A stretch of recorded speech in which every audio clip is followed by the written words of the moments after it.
ក្រោយ ACU ចាប់ខ្លួនអាយដាមធូសំណាងដោយគ្មានការជួយដំណឹងធ្វើឲ្យគ្រួសារភ័យស្លន់ស្លោអាយដាមខៀវកញ្ញរិទ្ធបញ្ចេញមតិថាគួរមានការជូនដំណឹងដល់ក្រុមគ្រួសារកុំឲ្យមានការភ័យស្លន់ស្លោ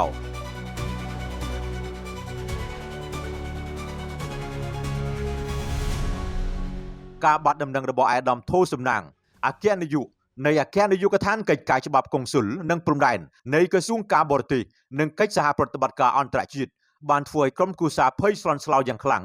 ព្រមទាំងធ្វើឲ្យផ្អើលបណ្ដាញសង្គមផងដែរបន្ទាប់ពីមិនដឹងថាលោកស្ថិតនៅទីណាអស់រយៈពេល1ថ្ងៃ1យប់ក្រុមគ្រួសារថែមទាំងដាក់ពាក្យបណ្ដឹងនិងអំពាវនាវស្វែងរកដោយបារម្ភខ្លាចជាករណីចាប់ចម្រិតប៉ុន្តែក្រោយមកទើបមានព័ត៌មានថាលោកត្រូវបានអង្គភាពប្រឆាំងអំពើពុករលួយ ACU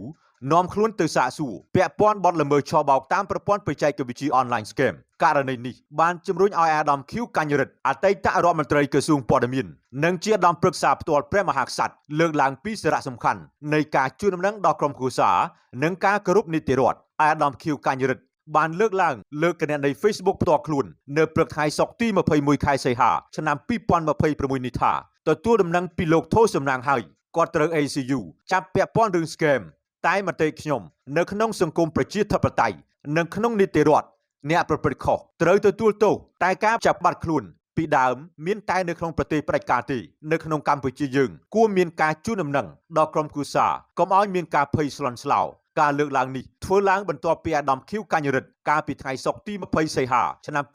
2026បានបង្ហោះចែករំលែកសារអំពាវនាវរបស់សាច់ញាតិអាដាមធូសំណាងដែលមានខ្លឹមសារថាសូមពឹងមិត្តនៅក្នុង Facebook ឪពុកមាខាងម្ដាយរបស់ខ្ញុំបានបាត់កូនប្រុសម្នាក់ឈ្មោះធូសំណាងក្នុងរូបជាមន្ត្រីក្រសួងការបរទេសមួយថ្ងៃមួយយប់មិនដឹងនៅឯណាគាត់បានដាក់ពាក្យបណ្ដឹងទៅនាយប៉ុស្តិ៍នគរបាលខណ្ឌជ្រោយចង្វាតាំងពីម្សិលមិញ19សីហាហើយមកពឹងខ្ញុំជួយរកក្រៅពីអំពាវនាវទៅអាជ្ញាធរមានសមត្ថកិច្ចខ្ញុំសូមពឹងមិត្តក្នុង Facebook ជួយផ្ដល់ព័ត៌មានតាក់ទិននឹងលោកធូសំណាងមកខ្ញុំឬជូនទៅអាជ្ញាធរផងគាត់បាត់ខ្លួនជាមួយរថយន្តក្រសួងដោយបានបង្ហាញមកជាមួយនេះសូមអរគុណខ្ញុំតារាពី RT News